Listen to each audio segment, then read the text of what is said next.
Hello everyone, my name is Elijah David, minister of the 12th Hour Apostolic Sabbatarian Congregation on Zion at the 12th hour. In the Liberty Hill, Texas, today is August 15, 2013,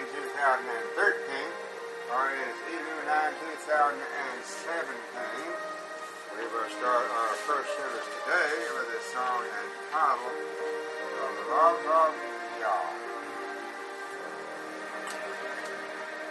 The love of Yah is greater far than tongue pen can never tell. It goes beyond the highest star and reaches to the lowest hell. Love of Yah.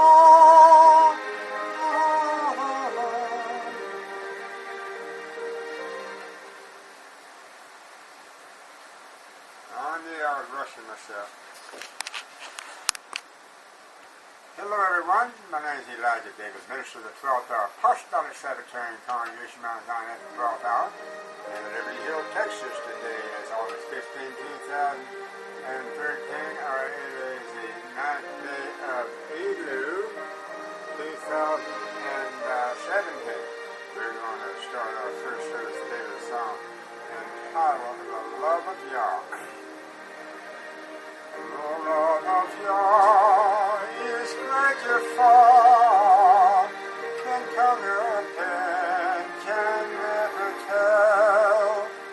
It goes beyond the highest star and reaches to the lowest hell.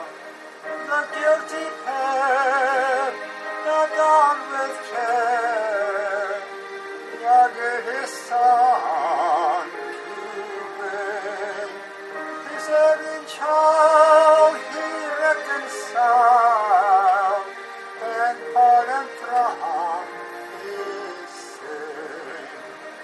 The love of Yah, rich and good, measureless and strong, it shall forevermore endure the saints and angels' song. And hoary time shall pass away, and earthly thrones and kingdoms fall, and memory refuse to pray on the rocks and hills and mountains fall. God's love so sure shall still endure, all measureless and strong, redeeming grace to heaven's flame, the saints and angels' song. The love of Yah, rich and good, measureless and strong, it shall forevermore endure the saints and angels' song. Could we beneath the ocean fill, and where the stars of parchment made, for every stalk on earth the quill, and every man a shrug of faith, to let the love of Yahweh would drain the ocean dry. Nor could the scroll contain the whole, though stretched from sky to sky. The love of Yah, rich and good, measureless and strong, it shall forevermore endure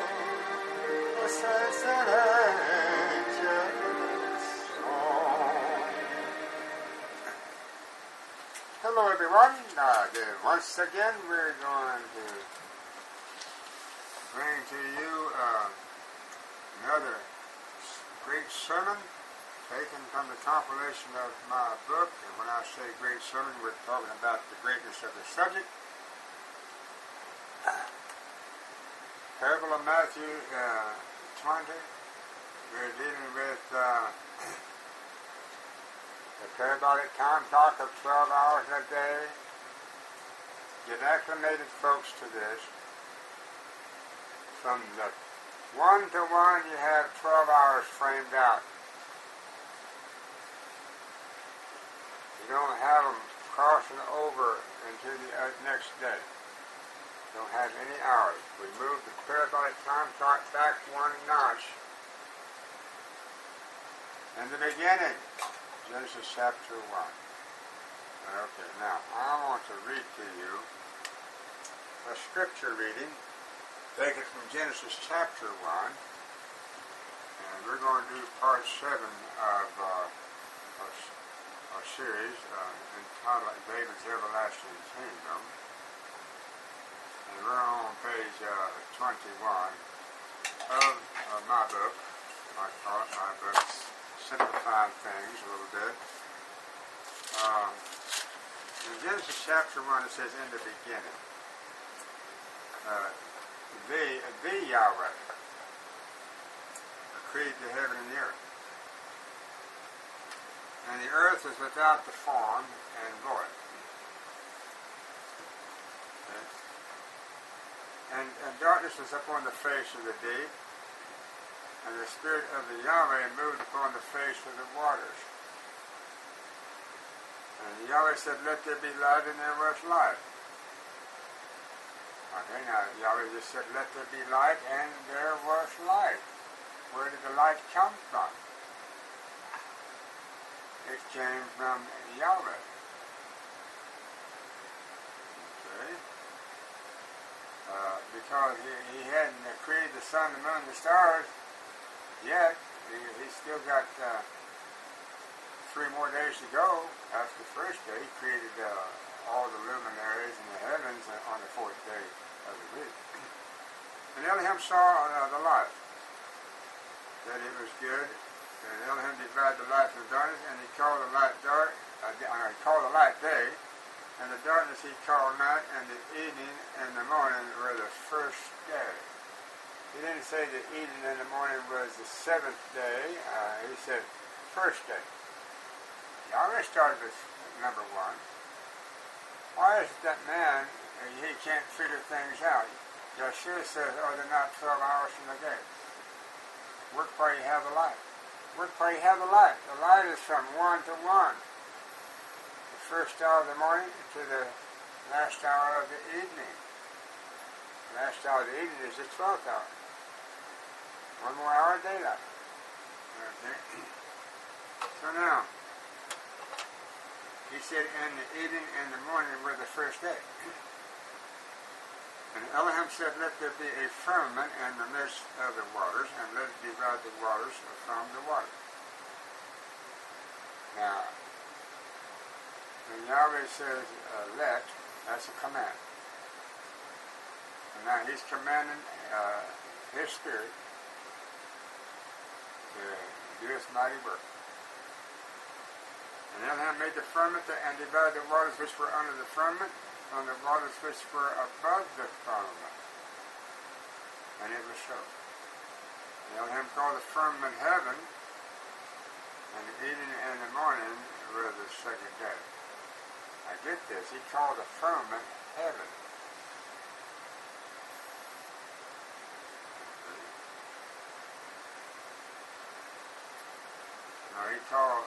He called the firmament heaven.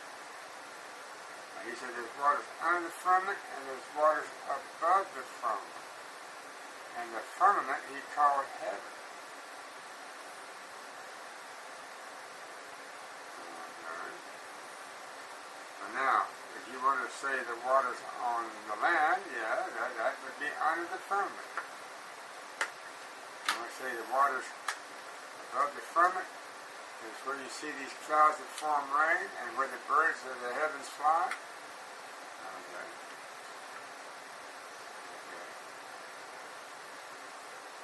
Think about it. Heaven and earth.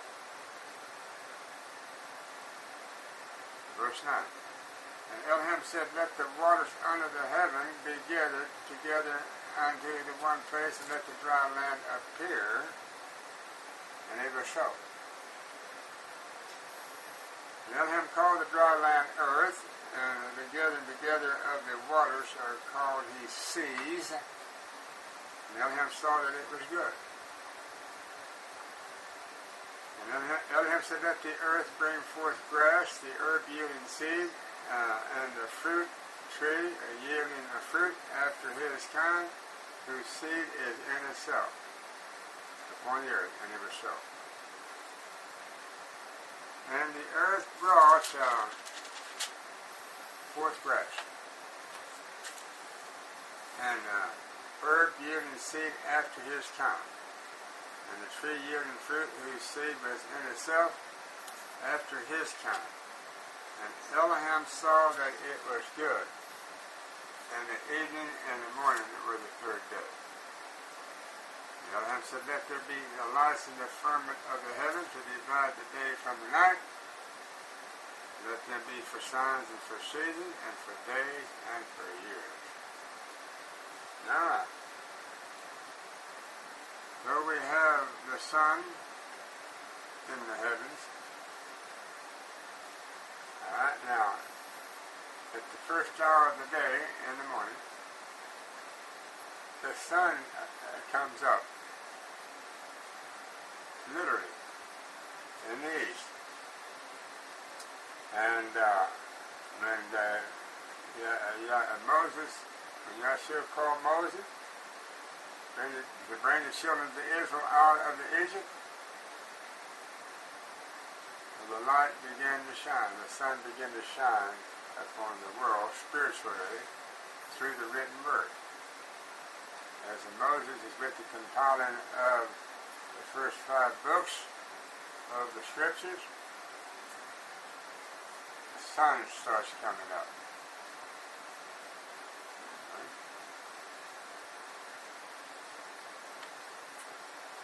So he said, and let them be for lights in the firmament of the heaven. Alright. So now where are the stars at? They're in the firmament. And to give light upon the earth, and it was so. And Elohim made 2 great lights, the greater light for to rule the day, and the lesser light to rule the night, the moon. Okay, and he created the stars also. He made the stars also, it says. Now, over here in Hebrews chapter 1, it talks about Yahweh the Father creating all things by his Son, Yahshua. Elohim, who at the sundry times and in divers manners spake in time past unto the fathers by the prophets, hath in these last days spoken unto us by his Son, through the written word, represented by the sun coming up, starts the first hour of the day, whom he hath appointed heir of all things, by whom also he made the world. By whom he also made the world.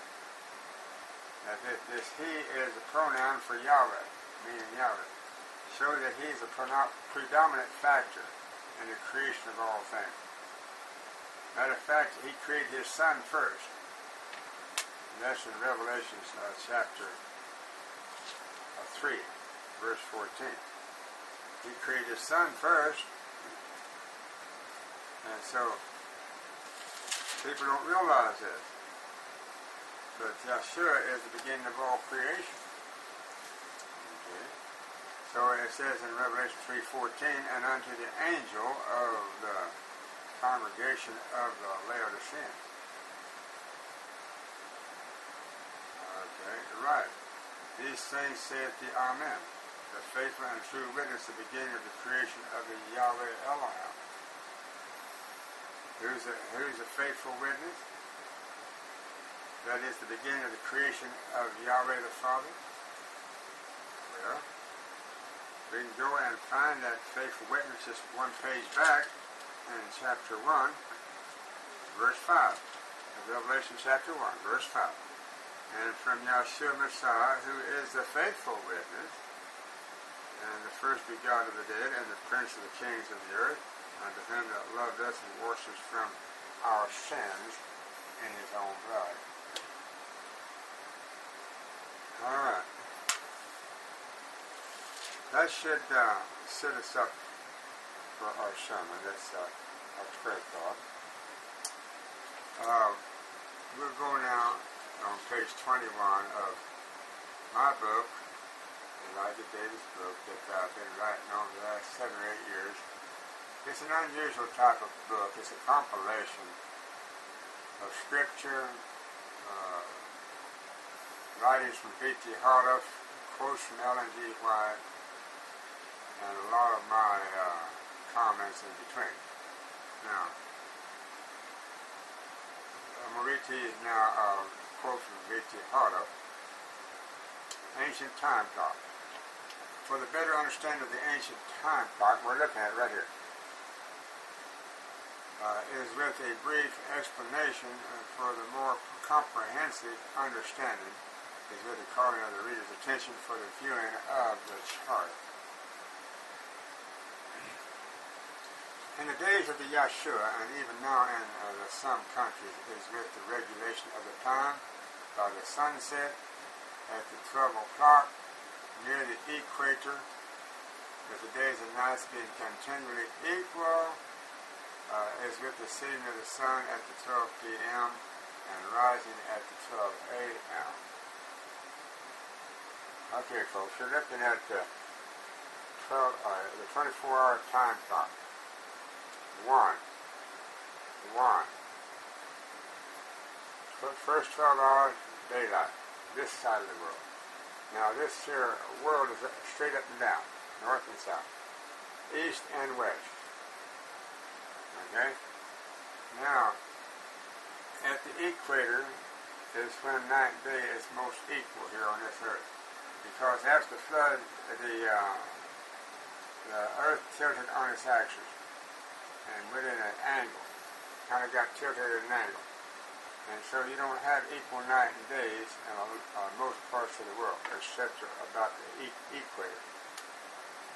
But this 24-hour time clock is based upon biblical principles, and that's the principles of the 360 days a year, 24 hours a day, 7 days a week, 30 days to the month.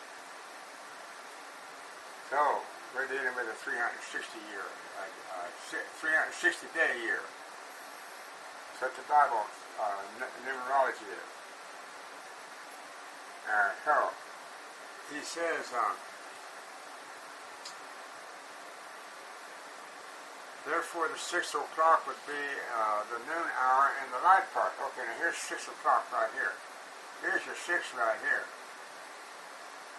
But straight up noon is when the 6th hour is over. And the sun is right here, midday. This is the 6th hour of the day. Okay? So it says, and 6 o'clock in the dark part would be the midnight, but this is with the kind of the time that the Yahshua used in the parable. So here's your dark side of the day. Here's your 6th hour of the night, and on our clocks on the wall, it says it's 12 o'clock.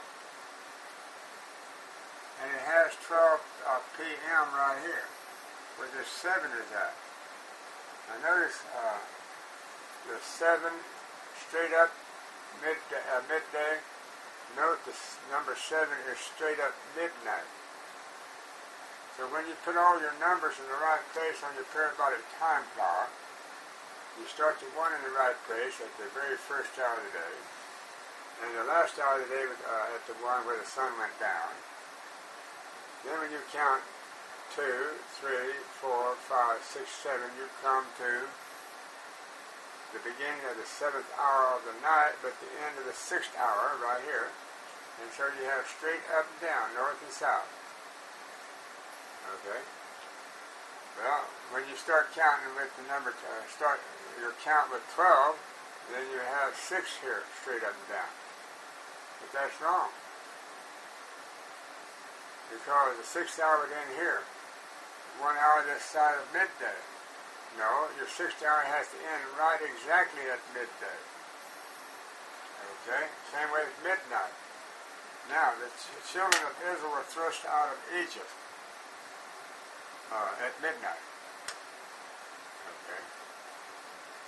Now, they had to wait till the full 6 hours were completed before the children of Israel could leave out of Egypt. And as soon as the clock struck the beginning of the 7th hour of the night, they went out of Egypt. They had to wait full 6 hours, which ended right here at midnight, what we call 12 p.m.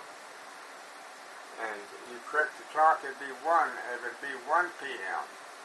I would finish out the first 6 hours. All right, now, Yeshua, when he died on the cross at the 9th hour, right here, 9th hour, there was 3 hours to sundown. Okay, and the 9th hour, actually, when I say he died right here at the fulfilling of the 9th hour. Here it is, right here. The 3rd hour, he hung on the cross. Okay, he was hung on the cross right here. Here's your cross, where it says when the 3rd hour was finishing out. To start the 4th hour, he was hung on the cross. He hung on the cross the 4th, 5th, and 6th hour. And there's darkness all over the earth for 3 hours, starting right here at 7, 8, and 9. Okay, 1 hour, 2 hours, 3 hours. So the 9th hour of the day ended right here, begin number 10. Now, when Yeshua died, he died right here. That's the end of the 9th hour. Had to be that way. Okay, now, there's 3 hours of sundown, and they said they took him off of the cross and laid him in a tomb. Okay? Now, that's well and fine. They laid him in a tomb here at the last hour of the daylight, because the Sabbath is coming on. Yeshua was crucified on the 6th day of the week, on a Friday. And so the Sabbath was coming on, and it's an abomination to have a criminal hanging on a cross on the Sabbath. You have to get him off the cross and get him in the grave before the Sabbath comes on.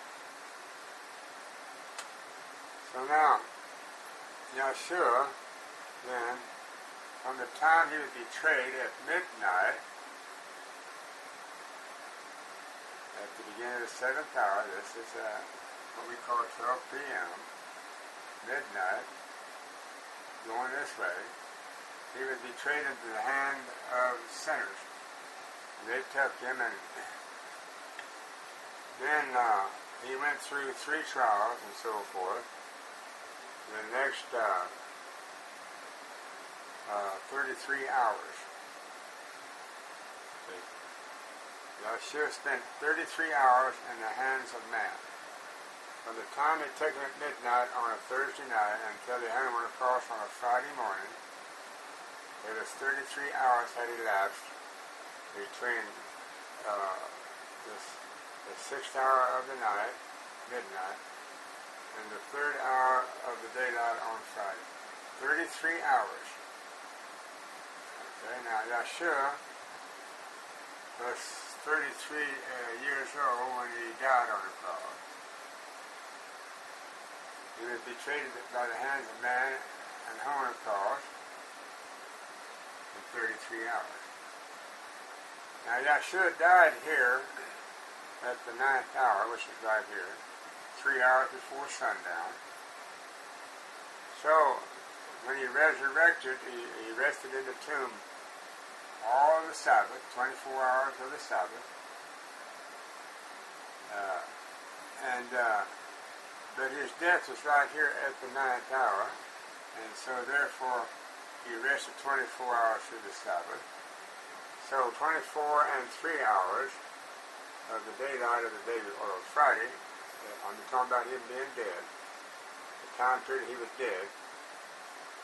But he was in the grave 30 hours. He was in the tomb for only 30 hours. And then he was in the tomb.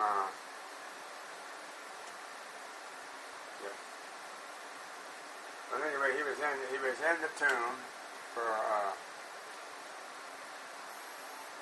until midnight of Sunday, the next morning, after the Sabbath was over. In other words, he was dead for 33 hours.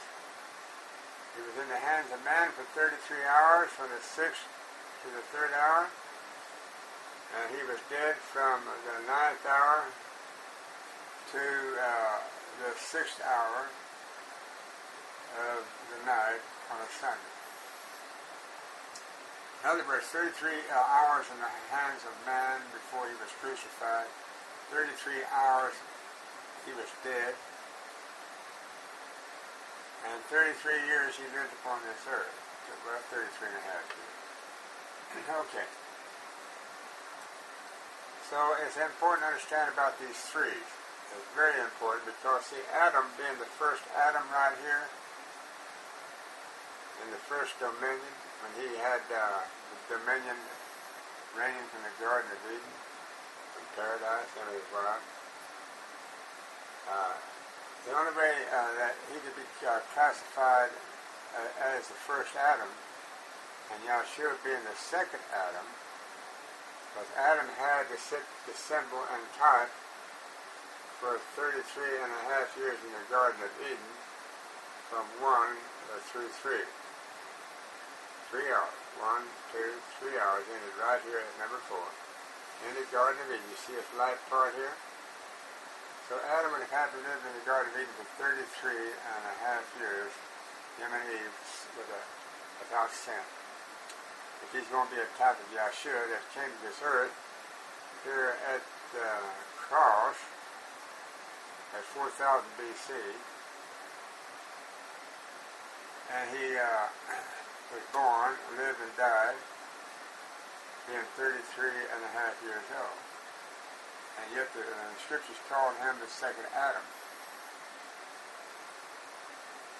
1 Corinthians chapter 15. Alright, I believe that's right. And so now, he lived a sinless life. But then, if Adam is a type, he lived a sinless life for 33 and a half years ago. Where there's no type, there is no truth. Where there's no type, you can't develop an antitype from it. Yahshua is an antitype, the second Adam, or the first Adam that was created in the Garden of Eden.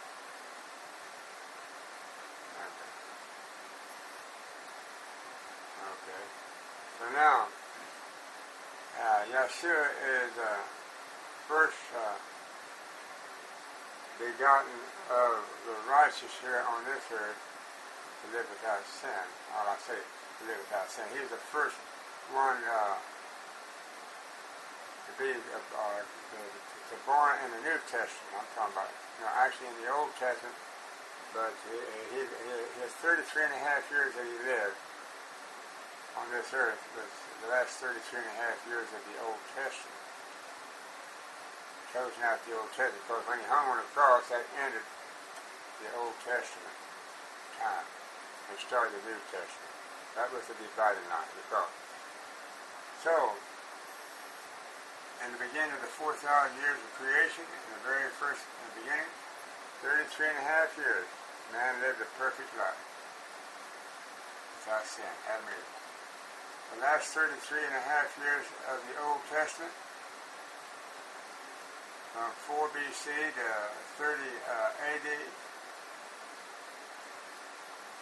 Yahshua brought the end to the Old Testament by living a perfect life. Now that's something where to think about, folks. That's a lot of stress put upon that, but I think it was worth doing that. It says,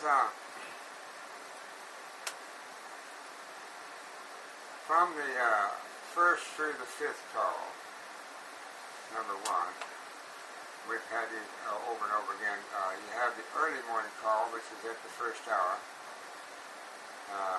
And it says Moses and the children of Israel are the ones with whom the householder is with the agreeing with the penny a day is at the 12th hour. Okay, the 12th hour right here began right here, 1 hour before sunrise.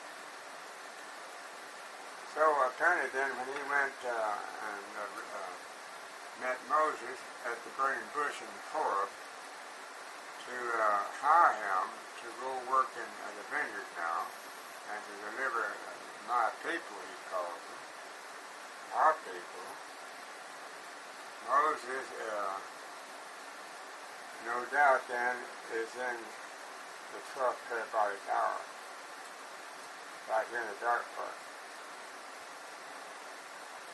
But as soon as he goes down into Egypt and delivers the children of Israel,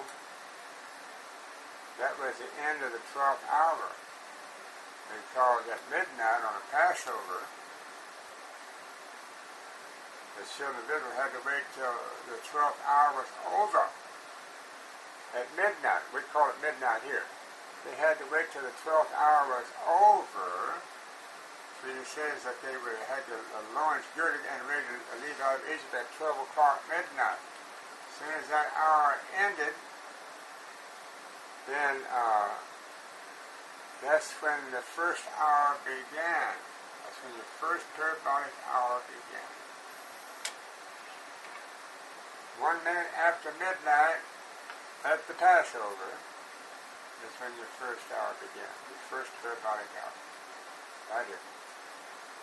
Alright, now, so Moses and the children of Israel occupy the vineyard for the next about 1,500 years. But they only occupy the first and the second hour. They only work in the first and the second hour. First hour, second hour, up to 3. Okay. So now, you had the Moses, children of Israel, you had the prophets, and you had the kings, King David. Okay, and now you had your prophets, and you had all of your prophetic figures until when? 4 BC. 4,000 BC. And it's going to be interesting to learn that Yeshua was probably born at the beginning of the 3rd hour.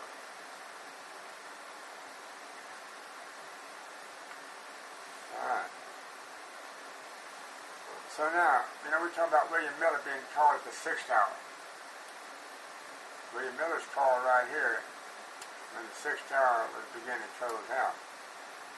But it says he's called at the 6th hour. Okay, so he was. Alexander Campbell was in charge of the candlestick, though, here at the 6th hour, the Baptist, the 4th Reformer. But William Miller got his training in the 6th hour. And he joined Alexander Campbell and so forth. So what I'm saying is William Miller worked in the 6th hour, and then he had the 7th and the 8th and the 9th hour to work. In other words, Moses and the children of Israel and the prophets and the kings of Israel all worked in the first 3 parabolic hours. Yeshua bringing up the 3rd hour. But he was a Hebrew from from Judah, line of Judah, seed of David. So he's included in these prophets because he indeed was the greatest prophet of them all. But he had the third hour period. That was his period. Moses, son of David, had the first 2 hours. Okay. Anyway, plot thickens. So it says number 2 call at the third hour, which is right here. Yeshua and the disciples. It is in the 3 hours after the sunrise. Okay. Sun rose here. It's in the 3rd hour after the sun rose. So if it's after 3 hours, that starts right here at the cross. Alright. Number 3, third call at the 6th hour, Matthew 20, verse 3 to 4. Miller, 1833 AD, is at the noonday, 12 o'clock, modern time. Okay, so Moses, like I said, this 6 is not straight up, but it is straight up here when it comes to an end. And this is where William Miller is called between here and here. So now he's a third group of laborers, Matthew 20, verse 5. So it says, 4th call at the 9th hour. Here's your 4th call at the 9th hour. Now, I understand that Ellen G. White was called in the 9th hour.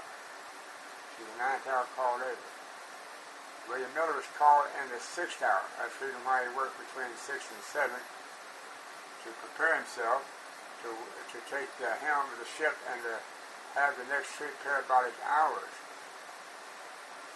Now, William Miller is in charge of the 9th hour, the last hour that he was called with him, but Ellen G. White was called in the 9th hour to get her training and get introduced and get that extra oil in her vessel so that she could be qualified then to take the helm of the ship in 1844 and to lead the little Advent band. Alright, and here now, it says that so that's your 4th call, and that's your 4th group, the Adventists right here. So they started fulfilling their call by working in the vineyard here, 1844, at the beginning of the 10th hour. Now it says, so the 4th call at the 9th hour, E.G. White, 1844, but the 3 hours after the noonday hour, at the 9th hour, 3 p.m. modern time. 9th hour, 3 p.m. modern time. Okay. So now, it says your 5th call, 2 hours later, at the 11th hour, Matthew 20, verse 6, at a Yahoo David, 2002, is at the 5 p.m. modern time, 1 hour, or by the beginning of the 12th hour before the sun set. All right, let's do that again. The 5th call, 5th group, Matthew 20, verse 6, 2 hours later, at the 11th hour. So now it says 2 hours later, so the 11th hour ended right here in 2002. So about the ending of the 11th hour, as actually, I got my call here at the end of the 10th hour in 1970 to work the whole 11th hour. Now, if I had been working the whole 11th hour and then I was called here right at the beginning of the 12th hour, that would be a different story. But I was called at the 11th hour. Ellen G. White was called at the beginning of the 9th hour, and the 9th hour, and she was called in 1840. 4 hours before the Adventists began in 1844. I was called at the beginning of the 11th hour and worked the whole 11th hour.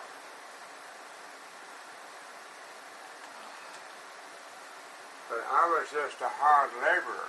I worked for the steward of the vineyard, Brother W. Johnson, the first one hired.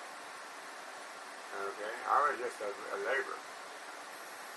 So now I get the 12th hour. before sundown. Okay, now, it says, with the previous explanation of the Revelation 6:6, a measure of the wheat for a penny, and 3 measures of the barley for a penny, we shall endeavor for the proving that the symbols point back into the parable of the householder and the Yahshua, allegorically looking forward unto the John's vision. Now, Yahshua started with Moses. He was the one that made it the burning bush, took it down to Egypt. Yahshua is the ultimate householder. But he hired Moses. And then Moses hired the children of Israel. Okay. So now Moses is the visible householder. Yahshua the invisible householder. Okay. So likewise, when Yahshua came literally in the person at the 3rd hour, 4000 BC was born, and he started his work in when he was 30 years old, about 27 AD. They had miscalculated 4 years at that time. So they're saying 27 AD when Yahshua turned about 30 years old. He started his ministry, and the first thing he did was went and called laborers to work in the vineyard. He called 11 of them disciples. And so now he made one of the 12 disciples his householder. And who might that be? Peter, the one that has the keys of David given to him. Okay. So now, Peter's a visible householder. After Yahshua goes back to heaven, that is. Alright? For the explanation perfectly fits of the parable and vision in harmony with the Elohim's book and law, and as a present truth lessons for the learning and for the accepting of the truth. Now I'd like to point out also, William Miller is called here to command the ship for these 3 prayer bodyguards, 7, 8, and 9, between 7 and 10, and he's a householder. He's a householder. And then he was called to command the ship, and now she's a householder, a visible householder, as we should. B.T. Hollis succeeded Ellen G. White in 1930, the daughter of the Adventist, Shepherd Rod, Mount Carmel. So now B.T. Hollis is the householder. He's the visible householder. And then his successor, Ben Roden, after B.T. Hollis died, took the mantle as the householder for Israel. Now, Brother Johnson succeeded Ben Roden in 1970, and now he's a visible householder. But Brother Johnson didn't know me, and he didn't know that I was preordained to join him and be a part of the 11th hour movement of Gilead Center. He doesn't know me, I've never met him. And so Yahshua knows me. And so he went and first commissioned Carl Brother to his post 2 years earlier to prepare him to take command at the beginning of the Gilead Center's period at the 11th hour. Then he comes and calls me at the beginning of the 11th hour, 2 years after he called Brother, and he had me to go and join Brothers in Gilead Center and work under his supervision for the next 33 years. Okay? So now, I'm not the householder, even though I was called to labor in the 11th hour. Brother Johnson's the householder, the angel of the 7th candlestick, the seer, the one with the inspiration to put forth the commission that was given him to teach Yahweh's government with the creation calendar and the restoration of the sanctuary system. That was his commission. And so I just worked for him. And so while he was at the headquarters, at home, putting the word out, I was out in the field taking that word, going to the address all over, wherever I could find one, taking that word. So I'm the worker out in the field. Brother says he's the head person in the marketplace. So now, the 11th hour is over, you got to have a change of the guard. And so now, Yahshua comes in person, but also invisible. And he comes to Gilead Center in 2002, and he came at the Passover. Okay. Now the Passover then, if the Passover down in Egypt was the closing out of the 12th hour at midnight, and begin the first hour, then the Passover 2002 had to be closing out then the 11th hour. And start your 12th hour at midnight at the Passover 2002. Now, so what are we looking at? We're looking at the 12th hour now, and we're in the 12th hour now. Now I want to point out something else. You see, when this clock was previously set up, it had the 12 right here, where the 1 is, and it had the 11 right here. The shorthand is on 11, and the long hand is on 12. And everybody calls that 11 o'clock. But when you correct the clock and you move it, the numbers back, and you move the 12 back where it belongs, now the shorthand's on the 12 and the long hand's on the 1, but you're still in the 12-hour lights of the day. You still have daylight on a 12-hour day.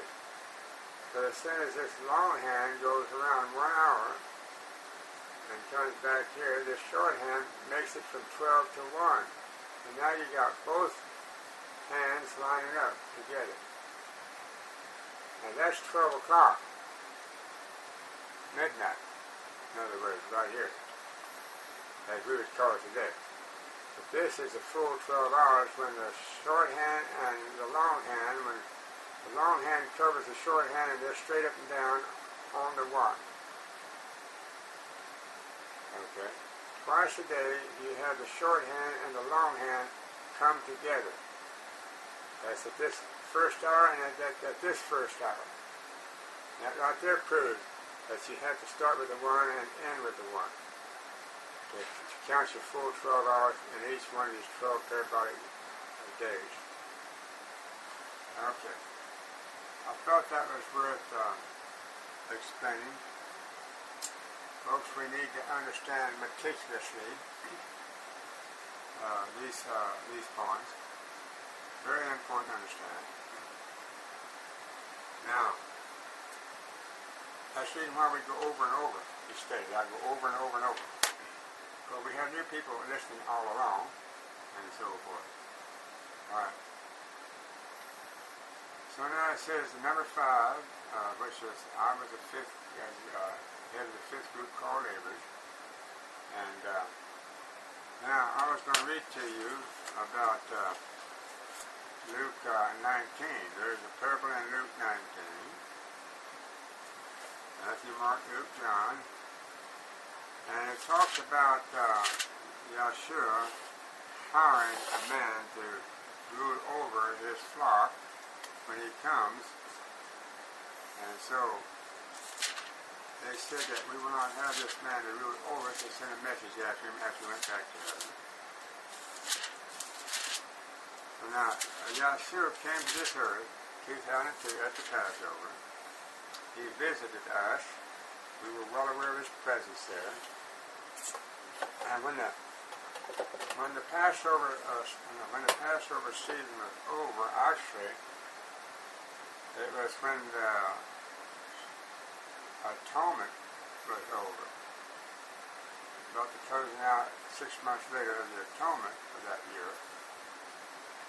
Yahshua went back to heaven. Okay, he was here for 6 months. Okay, now he went back to heaven. But before going back, he appointed somebody to be the ruler over the brethren. He appointed a new leader. In Luke 19:14 it says, "But his citizens hated him and sent a message after him saying, we will not have this man to reign over us." Now Vicky Harloff with the inspiration says that this man is antithetical David in these last days. Okay.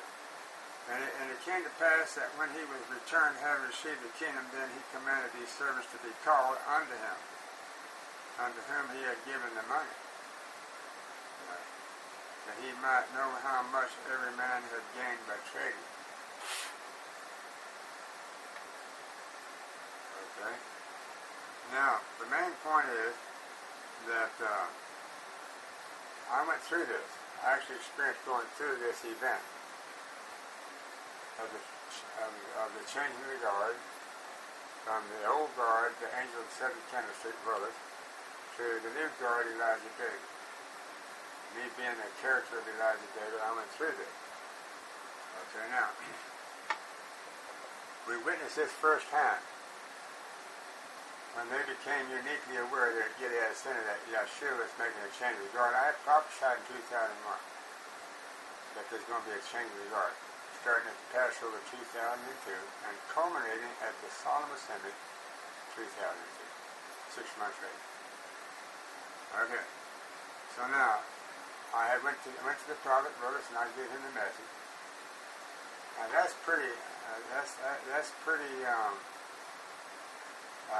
stern to have to go to somebody that's a prophet, and he doesn't believe you're a prophet, and to give him a message from heaven and say, I just got this message from heaven. There's going to be a change of the guard starting at the Passover 2002.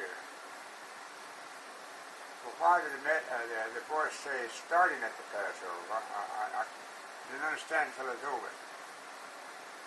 But that's exactly what happened. It started at the Passover. And it was obvious that Yahshua was making a change there at Gilead Center. Okay, because they all rose up against me at the Passover, including brothers.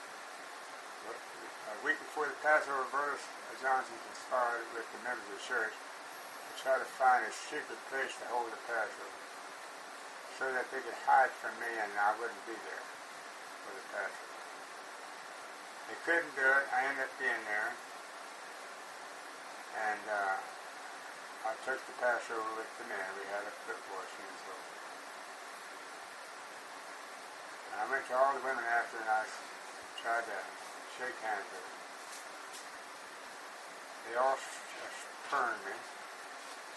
I went to all the men and they all coldly accepted, my platitudes and so forth. But they were all against me. You could feel it. You ignore it. I said they all were. They sat one hour long. And Brother Johnson, he was cordial.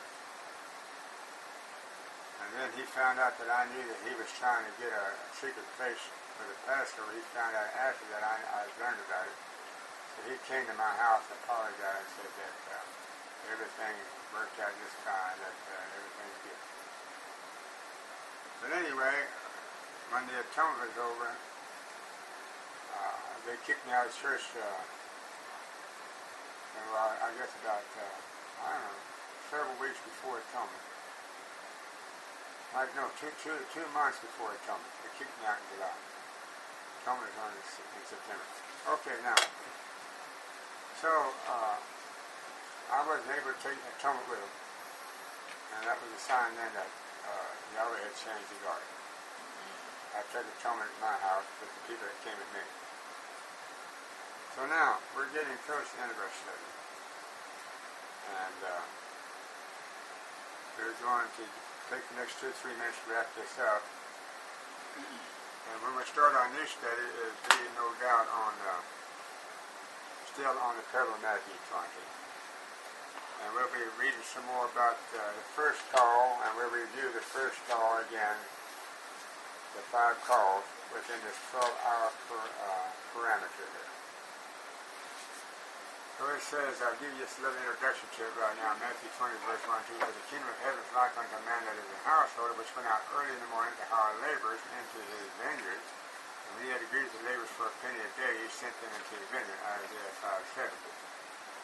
For the Yahweh would have no reference unto any other people other than the Israel of the flesh. For they are the ones with whom Elohim is with the bargaining and sending into his vineyard.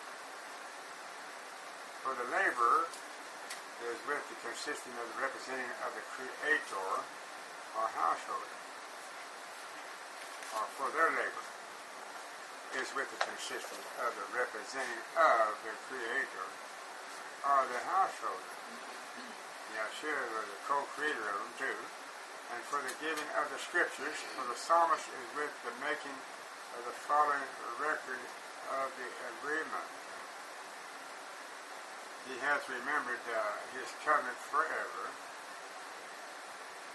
the word which he commanded unto 1,000 generations, of which covenant he made to Abraham and his oath unto the Isaac, and with the confirming the same unto the Jacob for a law, and unto Israel for an everlasting covenant.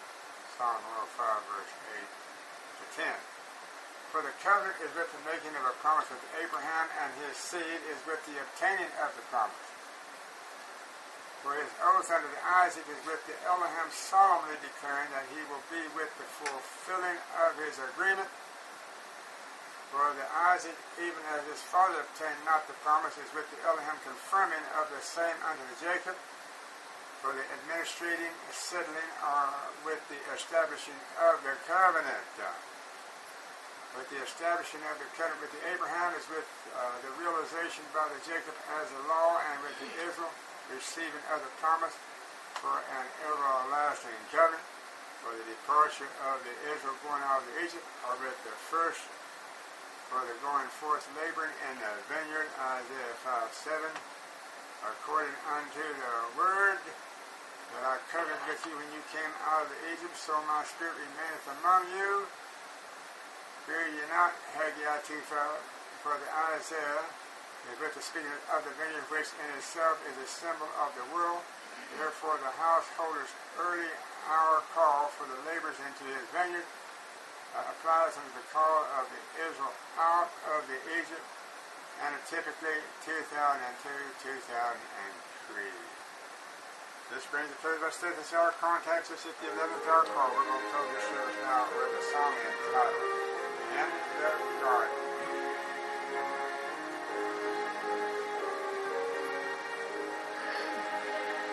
I come to the garden alone, for the dew is still on the roses, and the voice I hear falling on my head, the Son of Yah is closer, and he walks with me and he talks with me, and he tells me I am his son, and the joy we share as we tarry there, none other has ever known. He speaks and the sound of his voice is so sweet, the birds hush their sing, and the mellow